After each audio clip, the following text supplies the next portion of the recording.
Megafiti ya Dr. Tsagaya Ararsaadha. Waan hoggaa sadii hin argin keessa amma kan mul'ataa jiru. Dur waboon daggala keessattuu mul'achuun isaanii Oromoo biratti birqii ture jechuudha. Akka afaan Faransaay keenya waan Oromoo raajeffachuu turte jechuudha. Oromoon muka jalatti yoo bu'aa agartee akkasii reer turanii jechuudha. Suutaan daandii irratti agarraa turre woo amma immoo kun magaalattuu maqaa himaa jiranii. Hoggaa haala kana laatu keessaa amma magaalaa Bulee Horadhaa Bulee Horallee to'atanii gara beeytee jiddu galaa illee atik aanaa muraasa wayii qabatanii magaalaa maqaa sana jalaa badee magaalaa wayii illee to'atanii jirti. Gara lixaatiin illee sochiin akkasumatti cimaa deemaa jira. Dhugatti mee hubannaa keetiif xiinxala keessanii Dr. sochiin woboodhaa dhaamsa maal dabarsuu barbaadatan yeroo ammaa tana keessatti uummata Oromoodhaatii fi keessaa'uu 4 kiloodhaanis.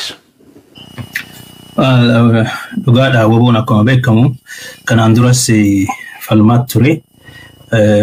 Yeroo adda addaatti magaalota adda addaa qabatee garummoo baay'ee rasaasa fi meeshaa ofirraa waliin qabneef dhiiseet immoo bahaa akkasumatti ture malee lolaatuma ture.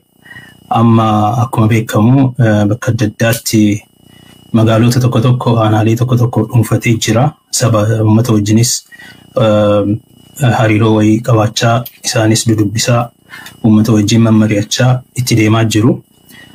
Akkuma beekamu torban lamaan darbe kana keessatti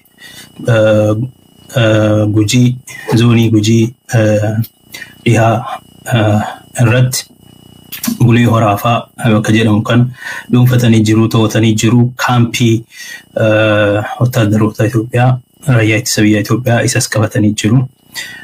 Kanaan alas kaaba Oromiyaatti gara giddu galaarraa Salaalee keessatti aanaalee tokko tokko qabatanii jiru. Horroo Guduruu keessattis akkasuma bakka adda addaatti amma raayyaa ittisa biyya Itoophiyaa haleelanii rukutanii ofirraa ittisuu qofa otoo hin ta'in magaalaalee dhuunfatanii to'atanii uummata wajjin hariiroo jalqabuun I think waan baay'ee nama jajjabeessudha. Biyya isaanii secure gochuudhaaf control gochuudhaaf qophiirra akka jiran waan ergaa dabarsudha.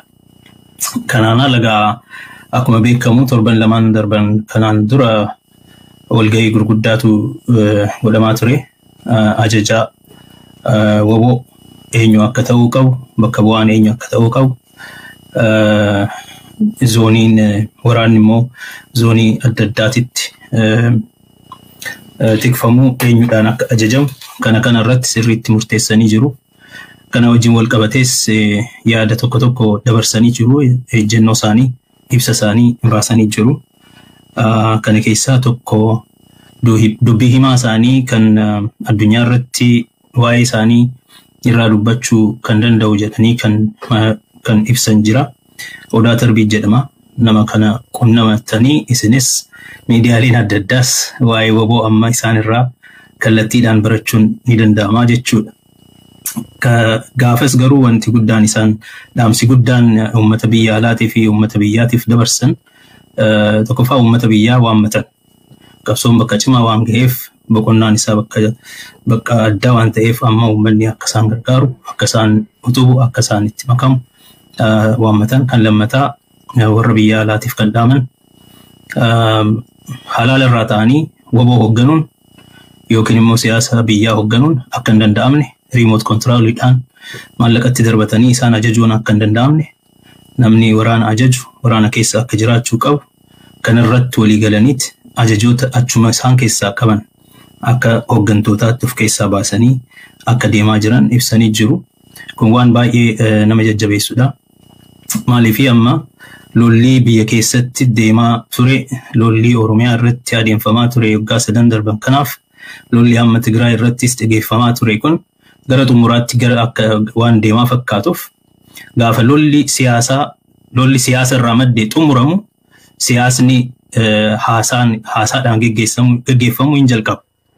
Yeroo sanaaf of qopheessuudhaaf akka waraana akka caasaa tokkotti akka jaarmiyaa tokkotti ofii isaanii aangeessuudhaaf warra dudubbachuu danda'u wajjin akka dudubbatan position of gochuudhaaf biyya immoo biyya Oromiyaa jedhamtu biyya abbaa biyyummaa isaatiif isheetiif falmaa turan san akka dhuunfatan akka to'atan to secure Oromiyaa. Kanaafis akka waraana ittisaatti qofa otoo hin ta'in akka caasaa itti gaafatamaa uummataatiif qabu uummatootaaf qabutti of aangeessaa akka jiran of qopheessaa akka jiran waan agarsiisudha. Dhaamsi I think amma magaalota adda addaa qabachuun isaanii kan dhaamsi inni nuuf dabarsu kana natti fakkaata. Haalli isaan qabsoo kanatti geggeessan falmii kanatti geggeessan bakka jabaa ta'ee bakka cimaa ta'ee bakka bilchina qabaate akka gahe waan agarsiisudha. Dhaamsi isaa kanuman jedhaan gama kootiin. Okay, Dr. Ulfaadha. Wanni biraa ajaa'iba taate keessa yeroo ammaa tana keessatti I think dheebuu sabni kunis qabuun ani hubadhe chokiyya akkaataa amma wobon ogaa bulee horaa seenan ummanni akkatti beetee isaan kana dabalaa deemee eessarraa ila haga magaala walakkatti waliin deemaa dhiichisaa itti maramaa ummanni illee sodaa tokko malee wobolleen sodaa tokko malee I think kuni is very different jechokiyya amma yeroo raguddaa namni keenya waraanni magaalaa seenu namni magaalaa shoorarka'ee ulaa cufatee manatti galeetuma taa'anii yoo gaafa gabbaha jedhanii gabbaha malee konfidensiin akkasiisan hin jiru. Ummanni gabbahee dhiichisee woboo bifa saniin simachuun sanii jechuu dandeenya yeroo ammaa tana keessatti.